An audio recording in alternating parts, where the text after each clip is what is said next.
A gente está aqui para tentar entender um relacionamento que começou muito lindo, sabe quando os dois estão com borboletas no estômago e em algum momento acabou e tu não sabe explicar muito bem por que acabou. E galera, é impressionante a repercussão negativa do final do Demolidor do Chip Zdarsky, né? Esse aqui é o volume 11, que a Panini acabou de publicar, e eu tô aqui com os 13 volumes. Eita, olha só, são 11 regulares, mais a minissérie do Reinado do Demônio. E eu vou procurar comentar arco por arco. A gente vai tentar entender junto o que deu errado. Eu ainda lembro de um Vinícius em 2020, ainda em outro apartamento, com um pouco menos de barba, recomendando para todo mundo, galera, começou uma fase nova do Demolidor, olha que legal. E eu até não me culpo, porque vamos concordar que primeiro que as capas são muito lindas, são do Julian Totino Tedesco, parece que cada arte dá para colocar numa galeria, para algum tipo de exposição, então o começo do quadrinho tinha um tom muito interessante, ao mesmo tempo era o Chip Zdarsky escrevendo, que um tempo antes fez uma fase espetacular, no Espetacular Homem-Aranha, veja só, e os desenhos, pelo menos da maior parte dessa fase, são de um italiano chamado Marco Checchetto, que até chegar no Demolidor, ele estava meio escondido na Marvel. Sendo que ele fez, por exemplo, uma fase muito boa no Justiceiro, com o Greg Hook, excelente, e por algum motivo esse cara não tinha estourado. Né? Agora passou pelo Demolidor, tá fazendo Homem-Aranha, tá realmente, né, explodindo como talvez o... Eu acho que é o grande artista hoje na Marvel Comics. Vamos começar então justamente com as primeiras histórias. Esse aqui é o volume 1, né, o Só Medo, aqui o volume 2, o volume 3 e o volume 4. Pô, essa capa é muito, muito legal, né? É pegar o fã pelo coração ali com o Demolidor, com a bandana preta. Vamos lá. Tudo começa com o nosso querido Matt Murdock meio baqueado. Ele vai tentar impedir uns trombadinhas, né? Eles estão cometendo um assalto. É algo bem comum. E de repente ele toma um pau, né? Ele não está em condições físicas por conta do que aconteceu na fase anterior. Nesse meio tempo ele, sem querer, acaba matando um deles, né? Tem um acidente ali e o garoto perde a vida. É um começo muito, muito bom, porque o Zdarsky, ele coloca na trama um novo personagem chamado Cole North, que ele é um policial que coloca, sabe, o regimento da polícia embaixo do braço. Ele acredita que se aplicar a lei conforme ela está no papel, tudo vai dar certo. E é óbvio que a gente sabe que não é bem assim, o Demolidor tem essa percepção, tanto é que ele é um advogado que também se veste de demônio para bater em bandido, né, quando a lei não resolve o problema. Então vai ter um embate entre esses dois, e aí o Justiceiro chega nesse meio tempo, então tu tem mais esse tom de cinza de outro personagem com uma moralidade. O quadrinho ele abre discussões muito boas, e assim, eu sei que uma crítica que esse período todo dos Zdarsky tem é que ele não tem ideias novas, né? São coisas que a gente já viu o Frank Miller debatendo e tudo, mas, galera, a gente lê super-herói. Não vai dar pra ter uma ideia nova o tempo todo. Eu acho que as ideias têm que ser bem executadas. E vamos colocar já a cereja no bolo pra gente perceber o quanto essa fase fez sucesso lá fora. Né? Além dos Eisners que ela foi indicada e tudo mais, né? O Zdarsky tava realmente voando nesse período. Pô, chegou a virar meme. Pra quem não recebeu a figurinha no WhatsApp do Demolidor pegando casada? Né, tem todo um rolo envolvendo a máfia, isso também é uma parte bem legal, né, a participação do Rei do Crime, e um ponto muito central nesse começo é que a Marvel acertou a mão na escolha dos desenhistas. Né? Além do Marco Checchetto, tem um desenho super detalhado, né? Eu gosto muito de como ele representa, além do Rei do Crime e outros personagens, o uniforme do Demolidor. Ó, vocês percebam que é uma roupa, né? O Matt Murdock, ele não tá vestindo ele não foi numa sex shop, comprou uma roupa e saiu batendo em bandido. Essa ideia de realmente parecer uma roupa normal traz um tom de realismo que também ajuda a história a funcionar, porque, né, Demolidor, pé no chão, herói urbano. Também, putz, tem o Jorge Fornés. A Marvel pegou um cara que tava no Batman do Tom King e que é basicamente uma reencarnação não, porque o cara não faleceu ainda, né? Mas ele é um imitador do David Mazzucchelli, só que é um traço que Mazzucchelli não faz hoje em dia, que é o desenho dele lá, da queda de Murdoch, do ano 1. As páginas são maravilhosas, combina muito com esse tom mais vintage, de gibi de investigação criminal, mais antigo. O problema pra mim começa a partir aqui do volume 5. Por quê? Como eu falei, esse vídeo vai ter spoilers.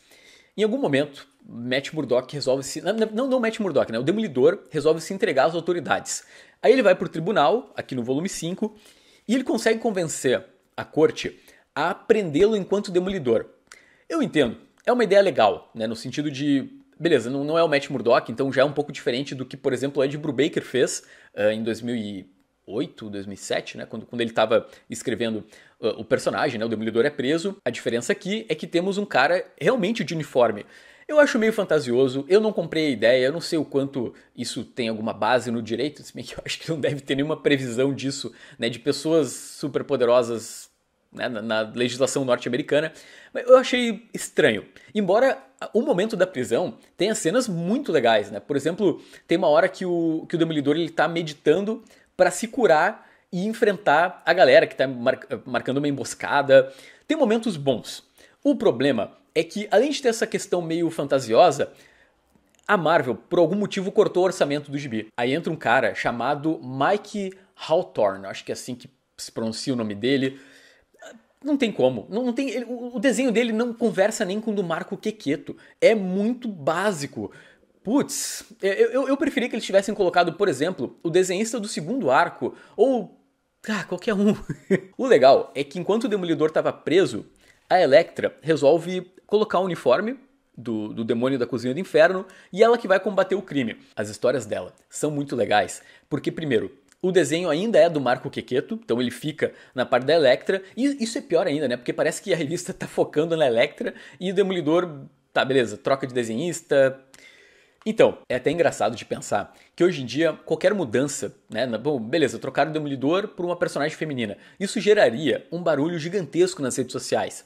Só que foi tão orgânico, tão bem feito, e faz muito sentido, né? Elektra tentar ajudar o Matt Murdock, que ninguém reclamou. E é muito interessante para o leitor ver o debate ético que se passa dentro da cabeça da própria Elektra. Porque ela é uma assassina. E aí ela tem que jogar com as regras do Demolidor, né? Afinal, ela tá levando o legado dele adiante. Que legal, tá? Essa foi, acho que de longe, a melhor ideia do Zdarsky e tá se mantendo agora, né, na nova fase do personagem. A Elektra ainda veste o uniforme, por mim pode deixar ela desse jeito que funciona bem legal. Mas nem tudo são flores. A Marvel resolveu fazer que nem ela fez com o Venom. Ela pegou a revista do Demolidor e transformou num evento chamado Reinado do Demônio. Vamos lá, por que essa não é uma boa ideia? Galera, eventos são grandiosos, parece que vão causar mudanças no universo ou algo do tipo, e na verdade é um gibi ainda do Demolidor. Então fica uma sensação meio morna, porque parece que nada tão grandioso tem que acontecer, mas ao mesmo tempo tem que parecer algo bombástico. Então, aqui o Rei do Crime, ele acaba, é engraçado falar, mas ele lembra que ele não lembra a identidade. Ele lembra que ele sabia a identidade secreta do Demolidor. Ele encontra um arquivo, então ele acaba concluindo que ele teve a sua própria mente apagada. Que de fato ele teve pelos filhos do Homem Púrpura na fase anterior. Aí o nosso querido Wilson Fisk, ele resolve aproveitar que nesse momento ele está no cargo de prefeito de Nova York para começar a caçar os super-humanos, né? Os super-heróis em geral, que eu sei, a gente já viu isso acontecendo. Mas é legal, é sempre empolgante. E o quadrinho, ele tem uma pegada política muito interessante nesse começo, né, do reinado do demônio. Porque o Fisk, ele quer se reeleger, né? Então ele começa a utilizar artimanhas políticas que criam um debate profundo na HQ, sabe? Eu acho que a primeira e a segunda edição são maravilhosas. Passa disso, vira lutinha de super-herói. Parece que o Zdarsky, sabe, toda uma crítica que ele poderia estar fazendo, sabe, discutindo um tema maior por trás do reinado do demônio, se resume a uma luta e é isso. Aí tu imagina do outro lado o leitor, que criou uma empolgação gigantesca final. Né? Essa saga era uma culminância de vários fatos que estavam acontecendo na revista mensal do Demolidor, e aí é mediano, não tem consequência, não... Eu acho que o Demolidor até então era um gibi muito mais refinado, sabe? Era uma narrativa interessante, com discussões, e de repente virou lutinha. E aí a gente chega na fase final da revista, que são esses 3 encadernados. Até lá fora a numeração foi reiniciada. E tudo começa com uma ideia muito ruim. O Zdarsky, ele cria um novo vilão, que é o Anjo da Guarda, que é um vilão que estava presente em todos os momentos importantes da história do Matt Murdock. Galera, que ideia sem pé nem cabeça. É impossível ninguém na Marvel ter dito Zdarsky. Não é legal isso. Parece um deus ex-máquina safado. Como é que vai ter uma pessoa que estava nos principais momentos, que sabe tudo da vida, do herói? E vamos parar pra pensar. Um vilão com esse porte é algo muito importante. O cara é o fucking anjo da guarda do Demolidor. E ele não é importante pro período como um todo. Tipo, ele não é o vilão final, o grande chefão na prática. O Zdarsky, ele tá meio que completando o bingo do Demolidor, sabe? Todo roteirista ele vai transitar em vários pontos chaves do personagem. Então ele agora é o momento de explorar o lado ninja. E a história eu acho muito boa. O Demolidor ele cria o Punho Vermelho, que é uma facção que vai enfrentar o Tentáculo, né? Que é liderado pelo Justiceiro nessa época. Muita gente diz que o Demolidor ele foi descaracterizado, sabe, nessa corrida final. Porque, ok, para fazer o Punho Vermelho, né, para ter o exército de ninjas, ele e a Elektra, eles invadem uma prisão do universo Marvel e libertam os vilões. Que tudo bem, eu entendo, né? Pô, Matt Murdock é um advogado, ele acredita na lei, e aí agora ele tá libertando a galera da prisão para criar um exército próprio de ninjas. Eu sei que é um conceito meio exagerado por herói. Galera, eu acho que tá dentro da regra do Demolidor. Por mais que ele seja um advogado, ele sabe que a lei não resolve o problema, então ele vai até as últimas consequências. Eu acho legal esse momento todo dele enfrentando o Tentáculo, essa grande guerra. Só que quando eu digo legal, sabe, é ao pé da letra, legal, sabe, algo que poderia ser incrível, maravilhoso, parece muito corrido, porque são só 3 encadernados para fazer uma Master Guerra Ninja com profecia. E o Zdarsky, ele desperdiça muita coisa, né, até o próprio, tem um ponto aqui que tu descobre que o Fogg morreu, e tu fica meio, morreu, tá, sabe, é um personagem central dentro da história do Demolidor, e isso não é tão explorado. E aí chega na parte final do final, que é literalmente o último encadernado. Eu achei um começo muito ruim de encadernado, tem todo um show-off do Demolidor indo lá furar o olho com uma adaga, que é um negócio que se tu parar pra pensar ele nem precisava ter feito, porque ele resolveria o problema de outra forma.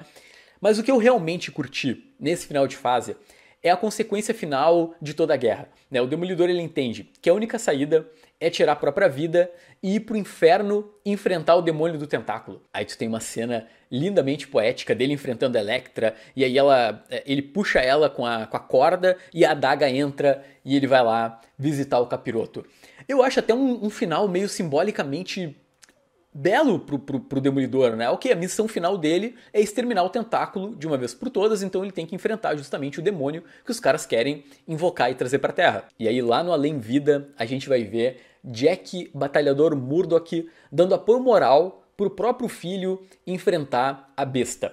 E aí, de repente, o uniforme do Demolidor fica branco, né? Afinal, ele tá indo com a força divina, ele representa Deus. Gente, por mais que a construção seja meio corrida, meio atrapalhada, esse final é muito apoteótico, né? E aí ele vai lá lutar, enfim, a luta também não é das melhores. Eu acho que as ideias às vezes são melhores do que exatamente o que foi apresentado pro leitor. Aí no final de tudo, a gente descobre que a profecia lá do Punho Vermelho era uma mentira, né? Era toda uma tramóia da irmã da besta.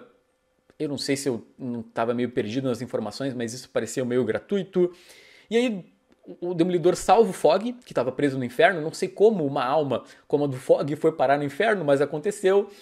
Pô, quanto mais eu falo desse final, mais eu me decepciono. No fim de tudo, Matt Murdock renasce, sem memória, como um padre. Também achei legal essa ideia. De novo, a execução não é boa, mas parece algo coerente para esse herói. Galera, a sensação final é frustração. Real, assim. Porque, como eu falei, eu acho que o ponto alto mesmo dessa fase, são 4 encadernados. É o começo, a luta contra a máfia, o rei do crime, tudo ali é muito bom. Parecia um gibi de altíssimo nível. Eu não sei se o Zdarsky começou a fazer sucesso e se perdeu no meio de vários roteiros. Ele também teve que fazer o Batman para descer, então, sei lá, talvez fazer o Demolidor não era a prioridade, e ele começou a usar ideias que aparentemente deveriam ser descartadas, tipo um anjo da guarda do Demolidor. A minha sensação final foi de frustração. Mas esse é o teu momento. O que vocês acharam do run do Zdarsky no Demolidor? Eu realmente estou tentando entender o que deu errado. Será que foi falta de investimento da Marvel para colocar vários desenhistas tentando completar o prazo? Será que o Zdarsky perdeu interesse? Será que o Zdarsky... É que não dá pra dizer que ele não é bom, porque o que ele fez no Homem-Aranha é muito legal, então ele é um bom roteirista, tá? Foi muito bom te ter por aqui, agora eu vou também acompanhar aqui no canal a nova fase que a Panini deve anunciar a qualquer momento, né? E é isso, tá? Tchau, tchau. Pô, que triste terminar o vídeo assim, mas não tenho o que falar.